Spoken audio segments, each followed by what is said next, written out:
Assalamualaikum. Waalaikumsalam warahmatullahi wabarakatuh. Gimana kabarnya hari ini? Alhamdulillah, sukses selalu luar biasa.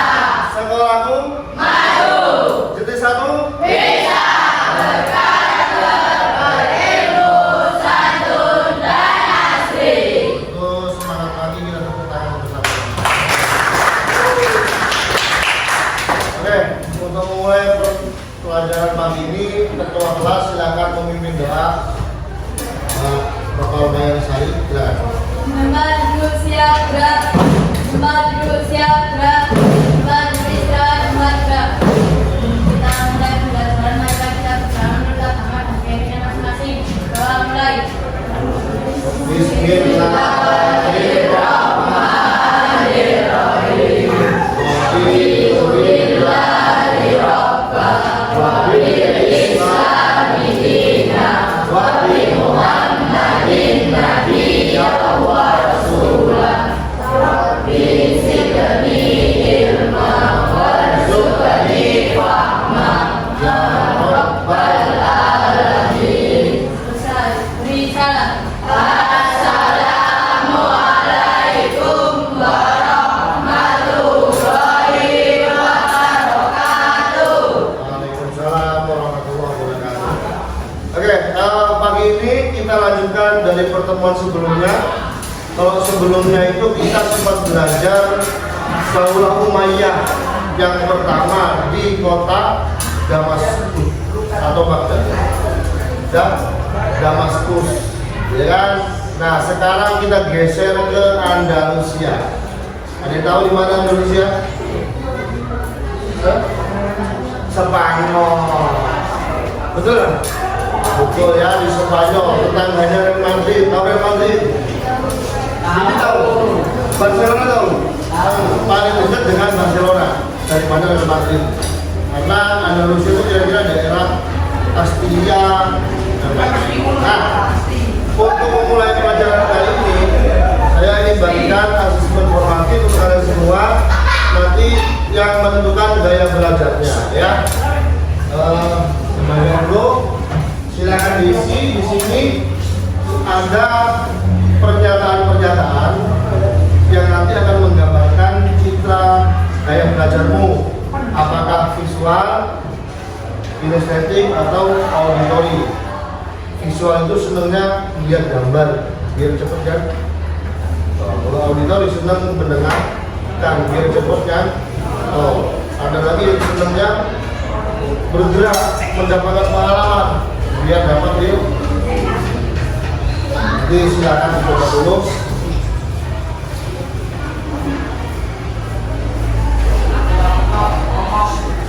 Lalu isi. Sini isi. Ditunggu atau di bagian belakang.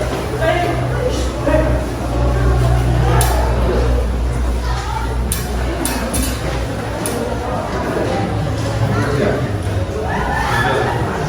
Yang kurang? Kemudian yang kurang mana?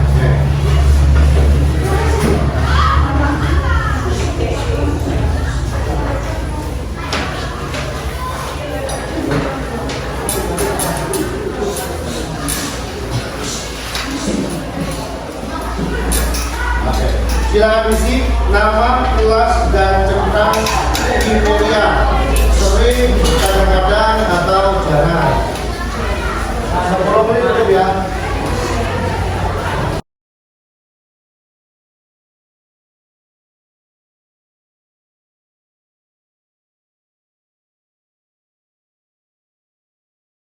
Teman-teman, hari ini videonya tentang sejarah perkembangan Daulah Andalusia, hal-hal yang memajukannya dan nanti juga sampai hal-hal yang meruntuhkannya. Ada banyak hal, di antaranya persaingan, hawa nafsu, percintaan, dan lain-lain. Benar tidak? Ini di Provinsi awal, tapi filmnya begitu. Beda dengan yang film main, ini agak beda. mulai tumbuhnya berkembang menuju puncak berakhir seperti apa. Kita lihat sama-sama video ini.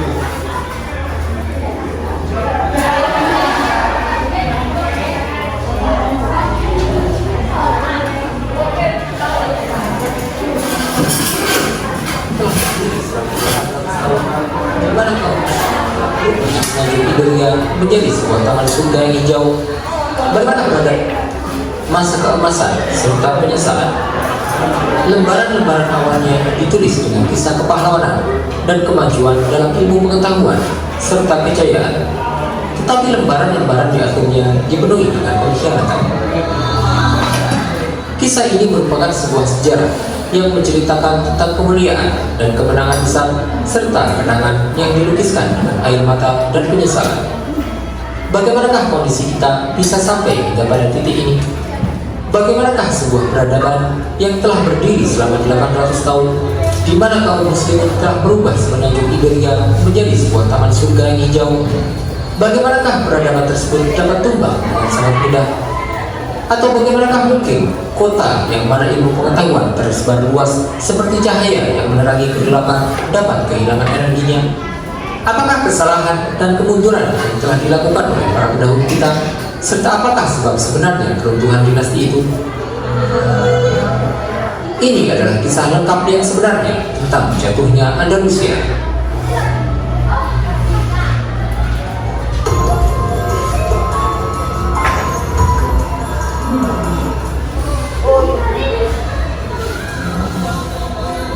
Kisah ini dimulai dengan penaklukan yang dipelopori oleh dinasti Umayyah dari tanah Arab hingga ke kawasan utara Afrika, hingga akhirnya sampai di negeri yang berada di ujung barat yang berhadapan langsung dengan semenanjung Iberia.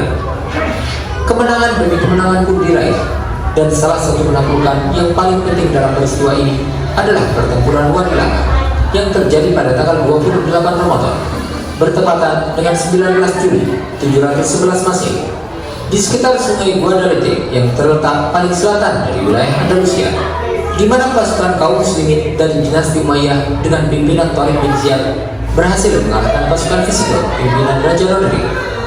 Kemenangan diperoleh oleh kaum muslimin yang menjadi penyebab jatuhnya kerajaan Visigot, bersamaan dengan jatuhnya negeri-negeri lain di semenanjung Iberia di bawah kekuasaan dinasti Umayyah.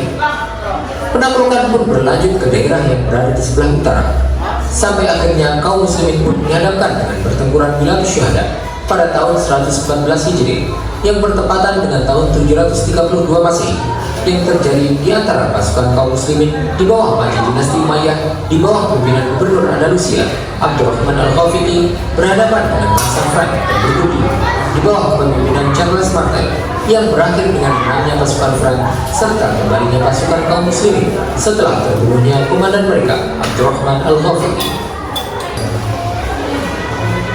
Dengan bermulanya periode Thawaif di Andalusia, kaum muslimin pun mulai terbuai dan melenceng jauh dari fondasi yang menjadikan mereka percaya selama ini. Ditambah dengan perpecahan yang menyusuri mereka, disertai dengan banyak yang buruk terhadap mereka yang ditujukan oleh para raja-raja Eropa dengan cara mendukung sebagian wilayah untuk melemahkan wilayah yang lainnya, serta memprovokasi para penguasa di masing-masing wilayah yang kala itu tenggelam dalam syahwat dan menuruti hawa nafsunya semata. Jose Antonio Conde, seorang penulis dan ahli sejarah Spanyol, berkata, orang-orang Arab telah kalah ketika mereka melupakan kebajikan yang dengannya mereka datang ke Spanyol, dan hati mereka condong pada syahwat, kegembiraan yang berlebihan, dan bergelimang dalam kesenangan yang berdosa. Orang-orang Andalusia pada hari-hari terakhir mereka terbuai dalam limpahan kenikmatan dan terlelap dalam mimpi indahnya, serta tertawan oleh kekayaan yang dimilikinya. Mereka meninggalkan jejak nenek moyang mereka yang gagah berani dalam mempersiapkan segala kemungkinan buruk yang dihadapi. Ketika umat Islam memasuki Andalusia, slogan mereka kala itu adalah tauhid, dan pimpinan mereka adalah Tariq bin Ziyad yang menyebarkan Islam di sana hanya dalam waktu 3 tahun. Maka pemerintahan umat Islam di Andalusia pun terus berjalan dan menjadi semakin kuat dengan rahmat Allah SWT dan tekad pemimpin kawakan Abdurrahman Ad-Dakhil yang pernah mengatakan ketika disajikan anggur padanya, "Saya ingin minuman yang menguatkan akal dan bukan menguranginya." Setelah para penakluk dan para pemimpin itu tiada, Andalusia berlari semakin tenggelam dalam kelalaian yang disisipkan oleh raja-raja Eropa untuk menghancurkan kaum muslimin melalui hiburan, musik, pergaulan bebas, dan amoralitas. Maka setelah itu muncullah perpecahan dan fanatisme jahiliyah yang pada akhirnya para pemimpin kaum muslimin pun lebih memilih untuk berkawan dengan para raja kaum Salibis. Hingga ketika berhasil Jahwar bin Muhammad bin Jahwar mengumumkan penghapusan khilafah pada tahun 422 Hijriah, dan Andalusia pun berubah dari satu negara yang berdaulat menjadi negara dan wilayah yang jumlahnya mencapai 27 wilayah yang terpecah dan saling memerangi di antara mereka. Dan kemudian perselisihan ini pun akhirnya berubah menjadi konflik antara raja-raja wilayah yang terpecah.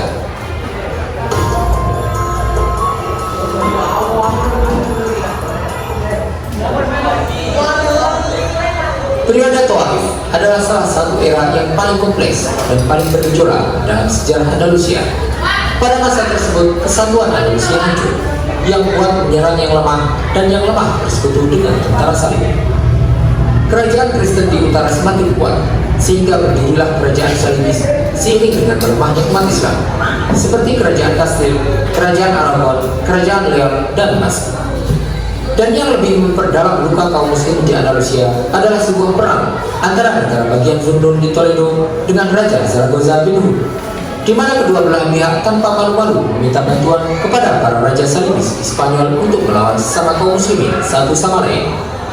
Pasukan Salib pun dengan senang hati membantu umat Islam yang meminta bantuan kepada mereka dengan imbalan uang, benteng, wilayah kekuasaan, atau bahkan kota sepenuhnya. Konflik antara Toledo dan Zaragoza pun berlangsung dari tahun 1043 Masehi hingga 1046 Masehi. Pada masa tersebut, kerajaan-kerajaan tentara Salib pun bersatu, sementara para raja Taif saling berperang. Kerajaan Kastil dan Leon bersatu di bawah kendali Raja Alfonso VI, yang pada akhirnya menguasai Toledo sepenuhnya pada tahun 477 Hijriah atau 1085 Masehi.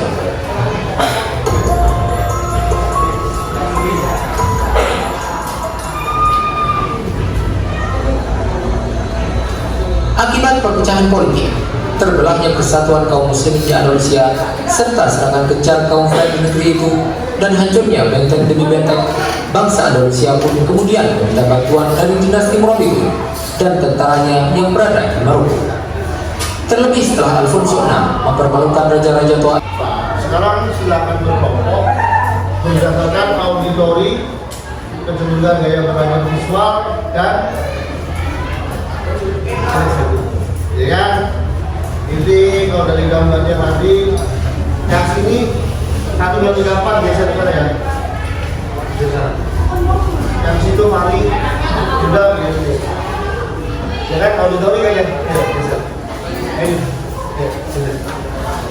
Sama. Ayo sini. Kamu sana. Semuanya beda-beda.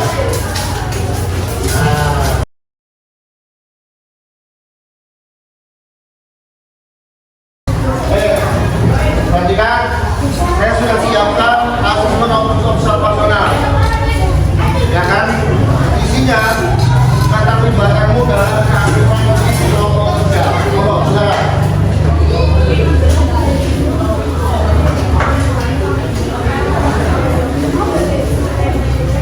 Ya, ayo, gerak.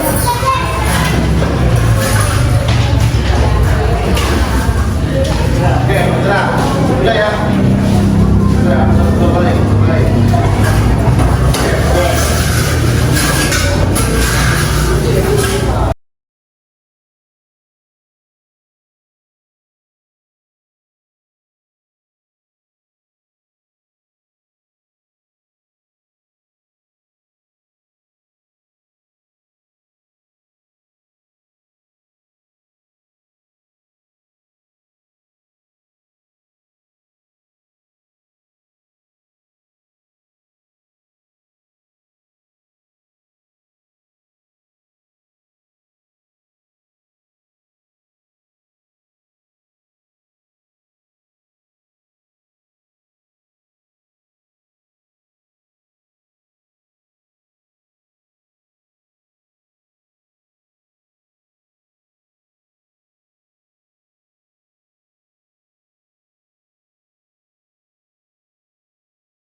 Salah semua.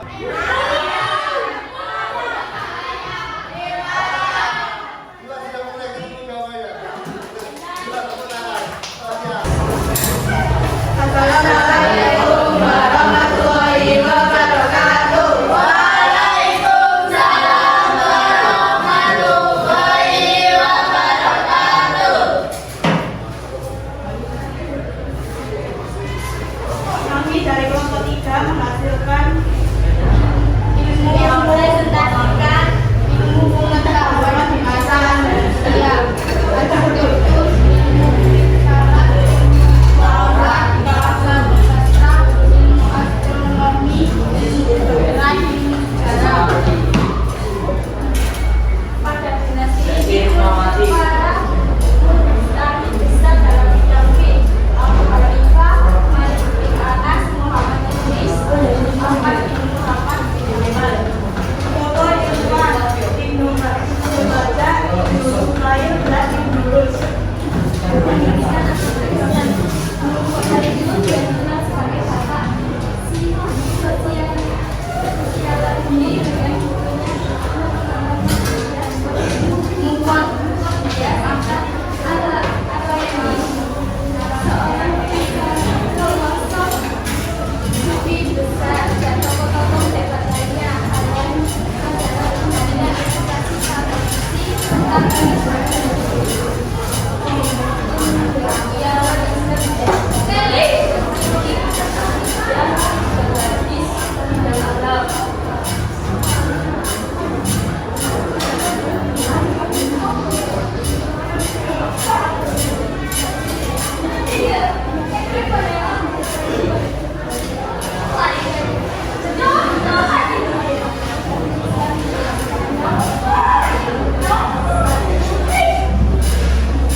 Kami akan membacakan artikel perkembangan ilmu pengetahuan pada masa Bani Umayyah. Bani Umayyah adalah kekhalifahan kedua yang didirikan setelah wafatnya Nabi Muhammad, menghentikan khulafaur Rasyidin. Pendiri dari khalifah pertama Bani Umayyah adalah Muawiyah bin Abi Sufyan atau Umayyah. Pemerintahan kekhalifahan yaitu selama 365 tahun. Dua periode yaitu Damaskus selama 90 tahun,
menyeluruhkan sebuah daftar obat-obatan sederhana dalam bahasa Persia, Latin, dan Jawa.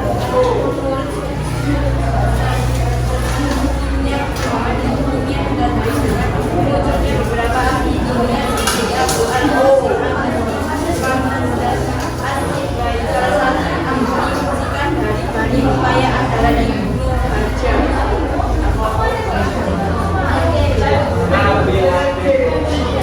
Seorang ilmuwan dalam bidang astronomi adalah Abu Ishaq Az-Zarqawi dari Televisi Spanyol. Kontribusinya yang terkenal adalah menciptakan peralatan astronomi dan tabel Toledo, sejarah pada masa Daulah Umayyah dengan sejarawan Muslim manusia cerita sejarah. Beberapa ahli sejarah dan karyanya pada periode ini antara lain Ali Ibnu Asma yang menulis bukan hanya sebuah bakal Muhammad Iman dan karyanya yang Tarifi Ibni Sina dan Al-Qadiyah Al-Fat dengan karyanya yang Al-Muqtabis Tarik Bijar Andalus dan Al-Madin Abu Marwan Abdul Malik bin Hakim dengan karyanya At-Tariq.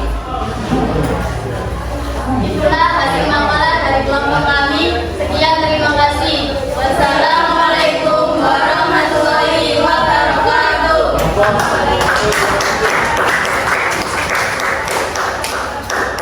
Oke, kita stop dulu. Stop ya. Kalau video saya apa yang ini saya menyanyi dulu atau tonton video dulu? Hah? Nyanyi ini. Kalau video. Video ya.